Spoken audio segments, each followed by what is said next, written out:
embraced a bold and future-oriented vision that Mumbai could not reimagine, not just as India's financial capital, but also as one of the world's best integrated economic regions. This is futuristic planning backed by sustained execution by Fadnavis ji, and today's projects in Mumbai, once considered impossible, are becoming defining symbols of modern India. Projects under the vision Mumbai 3.0, such as Atal Setu, Samruddhi Mahamarg, Navi Mumbai International Airport, metro expansion, Mumbai-Pune missing link, and Vadhavan Port are reshaping the state's economic geography and creating a powerful Mumbai-Navi Mumbai-Pune economic corridor. Equally important is the emergence of Mumbai and Navi Mumbai as India's leading digital and data infrastructure hub, supported by hyperscale data centers, investments, subsea connectivities, and deep financial sector demand. The result is for everyone to see. Mumbai today remains India's economic powerhouse, Maharashtra actually, contributing approximately 15% of India's GDP and exports, and while accounting for nearly 31% of country's FDI inflows in recent years. Beyond the economic success, Fadnavis ji has led balanced and inclusive development. On the rural front, long-sustained initiatives on watershed development, something he himself is an expert on, water resilience, climate adoption, and farmer-centric agricultural reforms has been truly great. In Navi Mumbai, the number of new foreign universities that are coming up are for everyone to notice. And one place which we has really surprised us is what is happening in Gachiroli, where he has enabled remarkable progress in reducing Naxal influence while opening the district to investment and development. It is a shining example of how governance, security, and economic opportunity can work together to transform states. I've had the privilege of few personal interactions with Fadnavis ji, and from the other people who I know who have engaged with him, I can tell you he's a man of few words, extremely patient, very humble, and a very insightful listener. He has a great sense of humor and wit, qualities that have helped him navigate the complexities of governance in a state like Maharashtra and engage effectively with its diverse stakeholders. His ability to connect effortlessly both with rural and urban citizens sets him apart. Fadnavis ji, the industry deeply appreciates the engagement it has had with you today, and we are grateful for your time and your constant encouragement and continuous encouragement to CII. Once again, thank you so much for joining us here today. And please, ladies and gentlemen, please welcome Fadnavis ji with a warm round of applause. Thank you very much.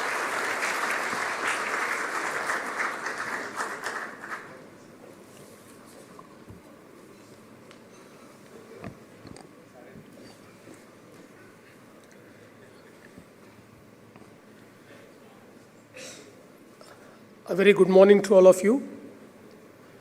Mr. Chandrajit Banerjee, Director General CII, Mr. Raju Memani, President CII, distinguished industry leaders, global investors, policymakers, members of CII, ladies and gentlemen.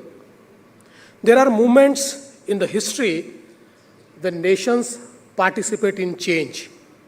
And there are moments when nation defines it. I believe this is India's moment to define it.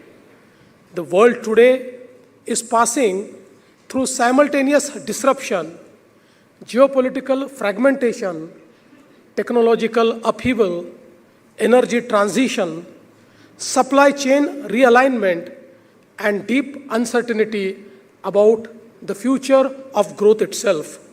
Yes, it is this uncertain world one country today inspires confidence at scale, and that is none other than our own India.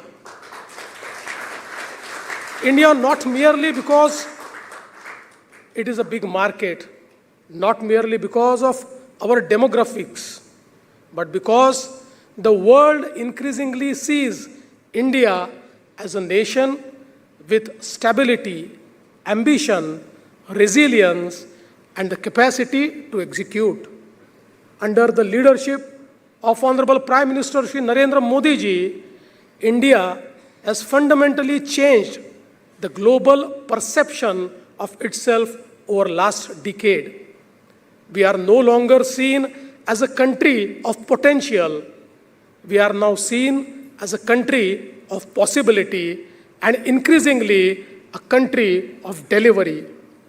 Friends, India at 100, Vikasit Bharat, has been initiated. Our Prime Minister has given us vision, but the execution has to be done in the states.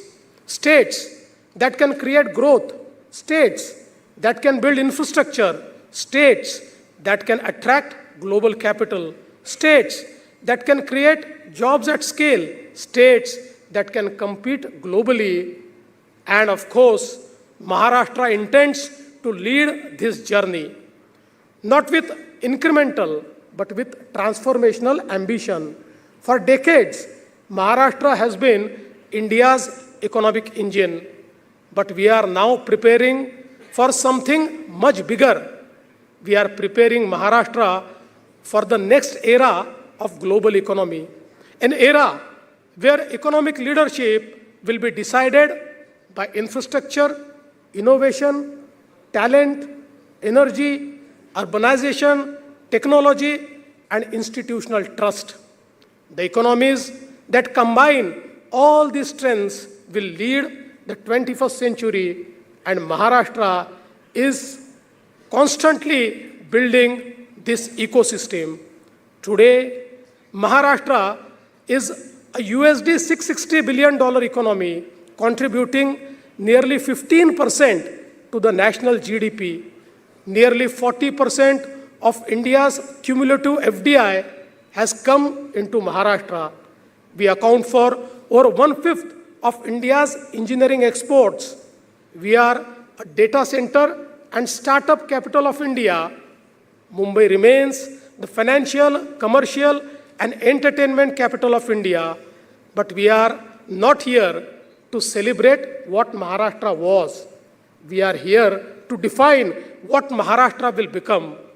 Our vision is clear: a $1 trillion economy by 2030, and among the world's most significant regional economies by 2047. At Davos this year, Maharashtra attracted investment interests worth 30 lakh crores, and people often ask me, what explains this confidence? My answer is simple. Investors today are not looking only for incentives. They are looking for certainty. They are looking for governments that can think long-term, decide quickly, and execute reliably. In a world of uncertainty, trust becomes economic capital, and Maharashtra has worked consciously to build this trust. But let me say this clearly: the future economy will be built on highways, ports, airports, digital networks, research labs, startup ecosystems, and universities. Infrastructure is no longer about concrete alone. Infrastructure is destiny, and that is why Maharashtra is investing at unprecedented scale. The Mumbai Trans-Harbour Link, the Samruddhi Mahamarg, Navi Mumbai International Airport, Wadhavan Port, metro networks, industrial corridors, digital infrastructure. These projects together are redesigning the economic geography of Maharashtra. And when geography changes, economies change. But infrastructure alone is not enough. The next phase of growth will belong to places that can lead the future economy.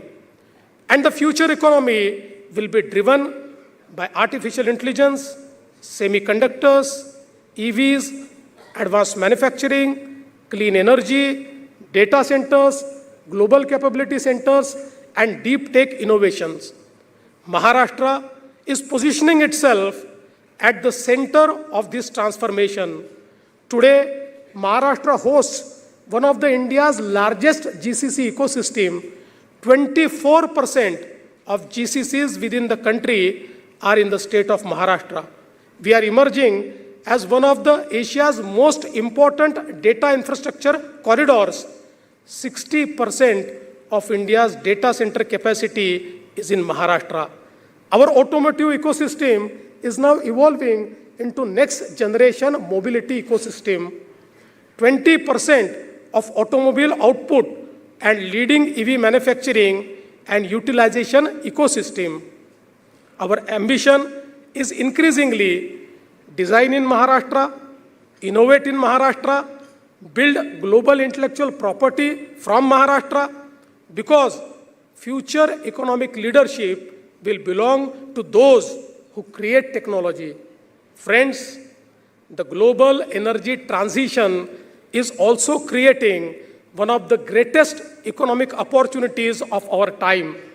The industries of the future will increasingly choose destination based on access to reliable green energy, sustainable infrastructure, resilient supply chains, and climate-conscious ecosystems. Maharashtra understands this shift. That is why we are aggressively expanding renewable energy, EV ecosystems, green mobility, and sustainable industrial infrastructure. For us, sustainability is not a compliance exercise. It is a competitiveness strategy, but ultimately, economies are built by people, and the competition for talent will define the future. Young entrepreneurs and professionals today choose ecosystems, not just salaries. They choose cities where they can innovate, cities where they can move efficiently, cities where quality of life exists, cities where global ambition feels possible. That is why Maharashtra's urban transformation is central to our economic vision. Mumbai will continue to evolve as a global financial and innovation capital. Pune will strengthen its position as manufacturing, technology, and R&D powerhouse. Nagpur is emerging as India's logistics and geostrategic center. Chhatrapati Sambhajinagar and Nashik will be our new age manufacturing hubs. Gadchiroli will become India's largest green steel producer by 2032, and our Tier 2 and Tier 3 cities will become the next engines of industrial growth. Because concentrated growth is not sustainable. Balanced regional development not only is socially important, it is economically intelligent.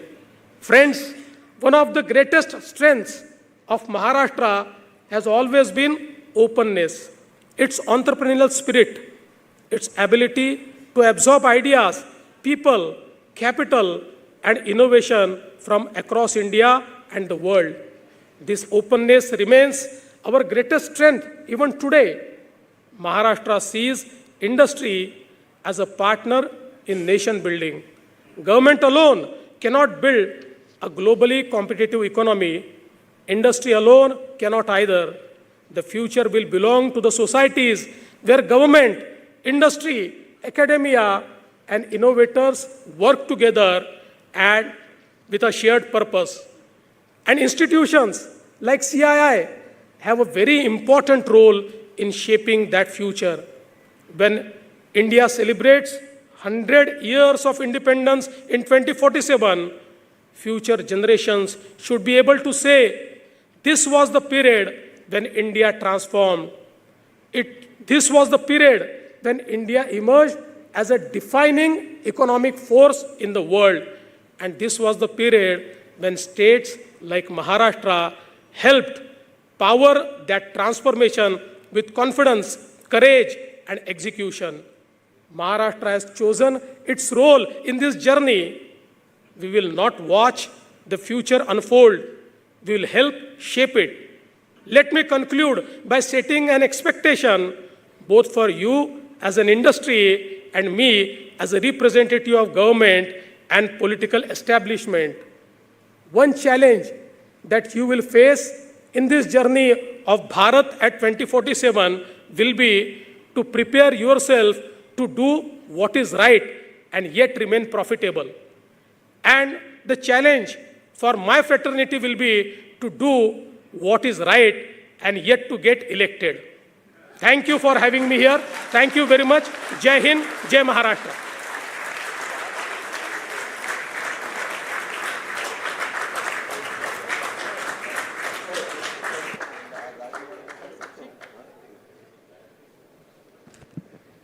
So yeah, thank you very much, Honorable Chief Minister. That was really outstanding, and your ending was superb. The way you did, we all understand.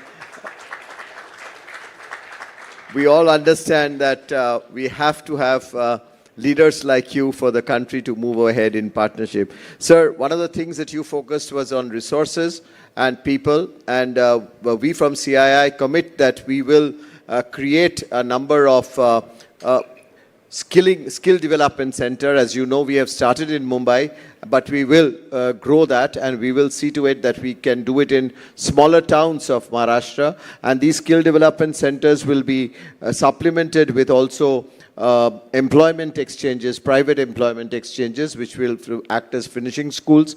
And we look at training at least 1 lakh people in the next 2 years' time that we will, and see to it that all of them translate to employment. Sir, just to, because you have given us space, if Rajiv and us, me was looking at asking you a question each. One is that we talked about competition of states, and now with the entire of India being able to compete with each other on a great platform. I mean, we talk about competitive federalism. As we do that, and you also talked about how states can compete on innovation, how states can compete on better investment attractiveness. But Maharashtra, while it is always been a lead state, of course, with the others coming up, what will be one factor that you think that other states will not be able to replicate? Thank you. It's a good question. Let me tell you one thing. When I see the competitive federalism, as an Indian, I take pride in that. I feel very happy that so many states are competing, because before 2014, we could see just 4 or 5 states competing with each other. Today, there are at least 12 states which are competing, which is very good for us. Now, of course, when we compete, those incentives, to fund those incentives, to fulfill the promises, is something which defines where industry will go. And look at the track record of Maharashtra. It is one state which has never defaulted on incentives. In fact, if my industry secretary is here, if you ask him, I think 2025, all incentives we have cleared. Now we are clearing the 2026 first quarter incentives.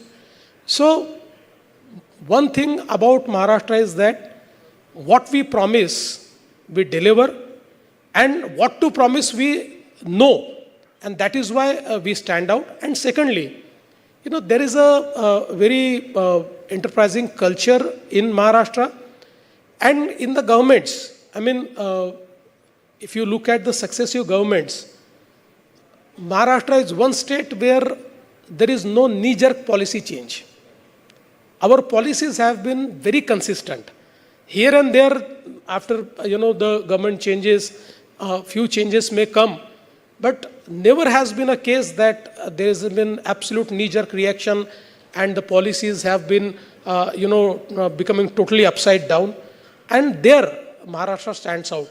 So I think we have already built a trust amongst the entrepreneurs, and that is why in this competition, right now we are number 1 and will remain number 1. Fantastic response, sir. But we hope other states are also listening, so that incentives promised also comes back to them too. Rajiv. मेरे को लगा थोड़ा फिल्मी response देंगे कि महाराष्ट्र का फडणवीस है. There are two things that drive private investments. One is, how do governments, central government and state governments, front it with capex? And the second is ease of doing business. So my question is around that. If I look at Maharashtra's budget, you have allocated about 1 lakh crore towards capex, which is about 10% of your total budget. If I look at 10 to 15%. If I look at some of the other states, and let me use the example of Gujarat, where this percentage is 30%. Also, I know you are also very prudent on fiscal discipline and ensuring that the state balance sheet gets stronger and stronger. So my question is, are there other ways of raising resources, i.e. privatization, disinvestment, monetization of infrastructure that you are looking at? These have been our constant questions to central government, and I thought I'll raise that to you also. And related to that is on the ease of doing business. I think there are three things that you have done which are followed by a lot of states very closely. One is the war room that you have created, where you are capturing all large infrastructure projects, social projects. It's really, I know a lot of state governments see the efficiency with which you track it. Plus you have a chief investment officer, and you also have a state transformation unit through which you are tracking ease of doing business, you are tracking all the various initiatives. But when we talk to our members and others, they are still wanting to say, how can we further enhance ease of doing business? What is the Chief Minister's vision? What is the government's vision for that? So those 2 points I thought I'll leave with you. I think you're absolutely right. And so far as CapEx is concerned, let me tell you, we have developed our way to, fund the projects. So in the budget, you may see that 10%, allocation is on capital investment. But Maharashtra works through parastatals.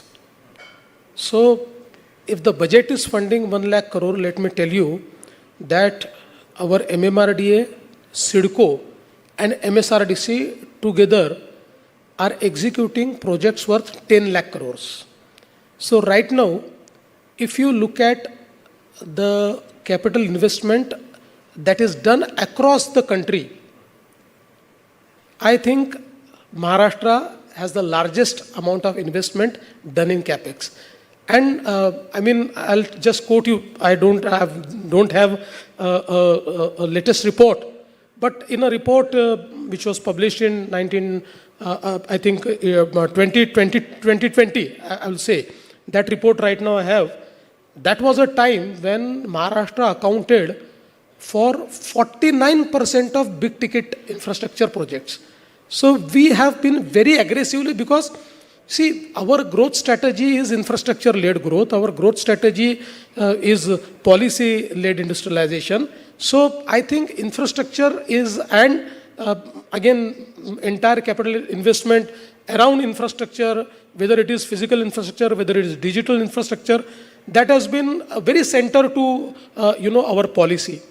Your second question is, I think, very important, that ease of doing business and cost of doing business. These are the two issues which will actually determine our global competitiveness. And of course, for last 10 years, we have been working a lot on bringing ease of doing business. I think we have fairly succeeded, but I would agree that we need to do more. Right now, the Maitri platform, which we have created in our state, it is a one-stop shop for all type of investments, and the Maitri Act, which we have done, it is an act which overrides the powers of all departments, and it gives all the powers to this Maitri cell, which Mitra is our transformative institution. Maitri is our platform whereby industries can actually track their process of investment. And this Maitri cell has been given overriding power over every department. So if the department doesn't give an approval within time, then Maitri can override them and Maitri can issue the approval. So I think as of now, because recently I've taken review of Maitri, and in 96% projects and 96% investments, we have been on time. So we could do it. But I still totally agree that, to be globally competitive, we need to do more. That's why I have taken up a reform agenda. And we have decided that we'll do 100 reforms. And we have already started around 25 reforms we have done. But we'll do 100 reforms. And those 100 reforms will benchmark us. Because, see, I never say that we are best in, everything. There are states who are doing better than us in some areas of ease of doing business. So we have benchmarked ourselves that our initial endeavor will be to match those states, so that in every sector, Maharashtra becomes the best, and then we'll strive for, international best practices and to match, the international standards. Thank you very much. That's really, really outstanding. I also want to add on energy cost also you should benchmark. I think that's equally important. Thank you. I must answer that. See, Maharashtra is the only state in our recent order given by the regulator for long-term tariff between 25 to 2030. Every year Maharashtra will bring down the cost of power. So this is for the first time, cumulatively, if you look at last 20 years, every year, power tariff has gone up by 9%. And now every year it will go down by 3%. So what is tariff today, the tariff will be much lower in 2030. Thank you very much, Honorable Chief Minister. I think the way you articulated India's vision, the way you articulated the achievements of Maharashtra, you talked about competitive federalism, which is also, even in our CII meetings, this time we are trying to get more and more people, more and more ministers from states, so that that's where the real action is happening. The way you people go out, attract investments, push for investments, get things done, and it's really outstanding. And what you talked about, Maitri, of overruling everything to ensure projects get done on time is fantastic. And what Maharashtra has achieved is truly phenomenal. But what Maharashtra will be in 5 to 10 years' time, I think that vision, you have made it very clear in everyone who's sitting in this room and everyone who will hear about what you talked today. So thank you very much, Honorable Chief Minister. Thank you so much for taking out time, coming to Delhi, speaking to us, and really engaging all of us and enthralling all of us. Thank you so much. Pleasure.